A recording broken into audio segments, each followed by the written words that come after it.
Hello everyone. ISO 9001 quality management principle സീരീസിലെ മറ്റൊരു പ്രധാന എപ്പിസോഡിലേക്ക് എല്ലാവർക്കും സ്വാഗതം. ഇന്ന് നമ്മൾ ചർച്ച ചെയ്യാൻ പോകുന്നത് ISO 9001ലെ മൂന്നാമത്തെ ക്വാളിറ്റി മാനേജ്മെന്റ് പ്രിൻസിപ്പിൾ ആയ എൻഗേജ്മെന്റ് ഓഫ് പീപ്പിൾ എന്ന സബ്ജക്റ്റിനെ കുറിച്ചാണ്.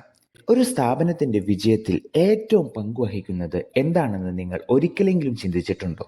ചിലർ പറയും നല്ല മിഷനുകൾ, മികച്ച സാങ്കേതിക വിദ്യ, ധാരാളം പണം. പക്ഷേ ISO 9001 പറയുന്നത് മറ്റൊന്നാണ്. ഒരു സ്ഥാപനത്തിന്റെ ഏറ്റവും വലിയ ആസ്തി അതിലെ വ്യക്തികളാണ്.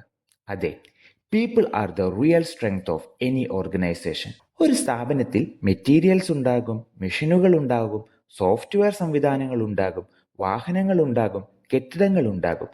പക്ഷേ ഇവയെല്ലാം പ്രവർത്തിപ്പിക്കുന്നത് ആരാണ്? വ്യക്തികൾ. കമ്പനിയിൽ നടക്കുന്ന പ്രശ്നങ്ങൾ പരിഹരിക്കുന്നത് ആരാണ്? വ്യക്തികൾ. കസ്റ്റമേഴ്സിന് വാല്യൂസ് സൃഷ്ടിക്കുന്നത് ആരാണ്?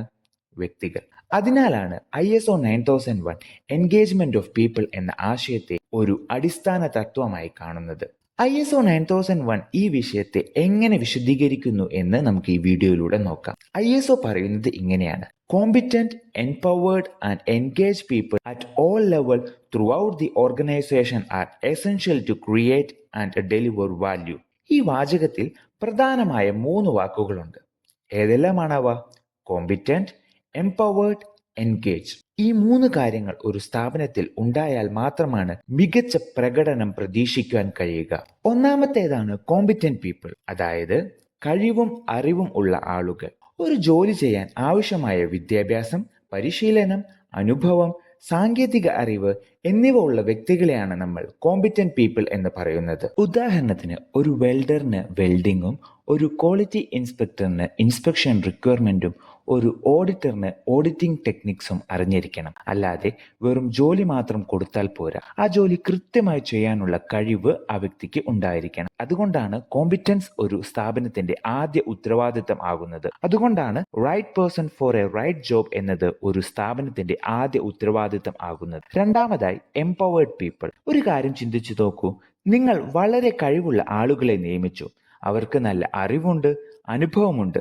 പക്ഷേ ഒരു തീരുമാനവും എടുക്കാൻ അവരെ അനുവദിക്കുന്നില്ല. ആവശ്യമായ ഉപകരണങ്ങൾ നൽകുന്നില്ല, ആവശ്യമായ സഹായങ്ങളും നൽകുന്നില്ല. ഇങ്ങനെയാണെങ്കിൽ എന്തു സംഭവിക്കും? അവരുടെ കഴിവ് അവർക്ക് ഉപയോഗിക്കാൻ കഴിയുകയില്ല. ഇതാണ് എംപവർമെന്റ് എന്ന ആശയത്തിന്റെ പ്രധാനം. എംപവർമെന്റ് എന്നാൽ ആളുകൾക്ക് അവരുടെ ജോലി ചെയ്യാൻ ആവശ്യമായ authorities, resources, informations, support, proper work environment എന്നിവ നൽകുക എന്നതാണ്. നിങ്ങളൊന്ന് ചിന്തിച്ചു നോക്കൂ. ഒരു ക്വാളിറ്റി ഇൻസ്പെക്ടർ ഒരു നോൺ കൺഫോമിറ്റി കണ്ടെത്തിയിട്ടും അത് തടയാനുള്ള അധികാരം ഇല്ലെങ്കിൽ ആ കോമ്പിറ്റൻസ് കൊണ്ട് എന്താണ് പ്രയോജനം? അതുകൊണ്ട് സ്ഥാപനങ്ങൾ ആളുകളെ വിശ്വസിക്കുകയും അവരുടെ ഉത്തരവാദിത്തങ്ങൾ നിറവേറ്റാൻ ആവശ്യമായ അധികാരവും റിസോഴ്സസും അവർക്ക് നൽകുകയും വേണം.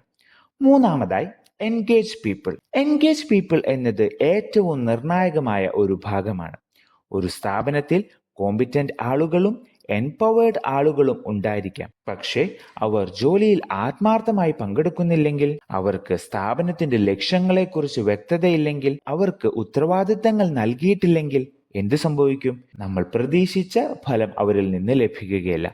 അതാണ് എൻഗേജ്മെന്റ്. എൻഗേജ്മെന്റ് എന്നത് ജീവനക്കാരെ ജോലി ചെയ്യാൻ നിയോഗിക്കുന്നത് മാത്രമല്ല, അവരെ സ്ഥാപനത്തിന്റെ വിജയയാത്രയുടെ ഭാഗമാക്കുക എന്നതാണ്. എൻഗേജ്ഡ് പീപ്പിൾ ലക്ഷ്യങ്ങൾ മനസ്സിലാക്കുന്നു, ഉത്തരവാദിത്തങ്ങൾ ഏറ്റെടുക്കുന്നു, പ്രശ്നങ്ങളെ പരിഹരിക്കുന്നു, പുതിയ ആശയങ്ങൾ മുന്നോട്ട് വയ്ക്കുന്നു, തുടർച്ചയായ മെച്ചപ്പെടുത്തലിൽ കമ്പനിയെ സഹായിക്കുന്നു, ഉപഭോക്തൃ സംതൃപ്തി അതായത് കസ്റ്റമർ സാറ്റിസ്ഫാക്ഷനെ വർദ്ധിപ്പിക്കും. വിജയകരമായ സ്ഥാപനങ്ങൾ key performance indicator, key resource area, performance review, recognition progress, employee involvement program തുടങ്ങിയവ ഉപയോഗിക്കുന്നതിന്റെ പ്രധാന കാരണം ഇതാണ്. ആളുകൾ അവരുടെ ജോലിയുടെ പ്രാധാന്യം മനസ്സിലാക്കുമ്പോൾ അവർ കൂടുതൽ പ്രതിബദ്ധതയോടെ പ്രവർത്തിക്കും. എൻഗേജ്മെന്റ് എല്ലാവർക്കും ബാധകമാണ്. പല സ്ഥാപനങ്ങളിലും ഒരു തെറ്റിദ്ധാരണയുണ്ട്: ക്വാളിറ്റി ഡിപ്പാർട്ട്മെന്റ് മാത്രമാണ് ക്വാളിറ്റി നോക്കേണ്ടുന്നത്.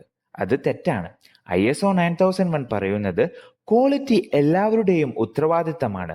ടോപ്പ് മാനേജ്മെന്റ് മുതൽ ഹെൽപ്പർ വരെ, മാനേജർ മുതൽ ടെക്നീഷ്യൻ വരെ, എഞ്ചിനീയർ മുതൽ ഓപ്പറേഷൻസ് വരെ എല്ലാവരും ഈ ക്വാളിറ്റി ജേർണിയുടെ ഭാഗമാണ്. ഇന്നത്തെ കാലത്ത് പല സ്ഥാപനങ്ങളിലും ഔട്ട്സോഴ്സിംഗ്, കോൺട്രാക്ട് സ്റ്റാഫിംഗ് എന്നിവ ഉപയോഗിക്കുന്നു. പക്ഷേ ക്വാളിറ്റി ഒബ്ജക്റ്റീവ്സ് നേടുന്നതിന് പെർമനന്റ് എംപ്ലോയീസ് ആണോ കോൺട്രാക്ട് എംപ്ലോയീസ് ആണോ എന്നത് പ്രാധാന്യമില്ല.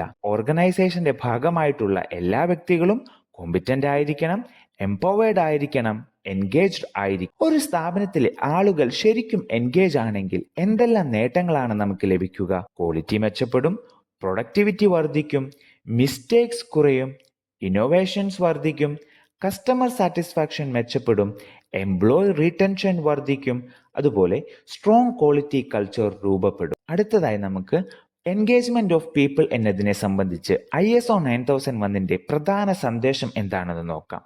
ഒരു സ്ഥാപനത്തെ കാര്യക്ഷമമായി നടത്താൻ ആളുകളെ ബഹുമാനിക്കുകയും അവരുടെ പങ്കാളിത്തം ഉറപ്പാക്കുകയും വേണം. അതിനായി ISO 3 ഘടകങ്ങളെ പ്രത്യേകമായി എടുത്തു പറയുന്നു. റിക്കഗ്നിഷൻ, ആളുകളുടെ സംഭാവനകളെ അംഗീകരിക്കുക. എംപവർമെന്റ്, ആവശ്യമായ അധികാരവും റിസോഴ്സസും നൽകുക.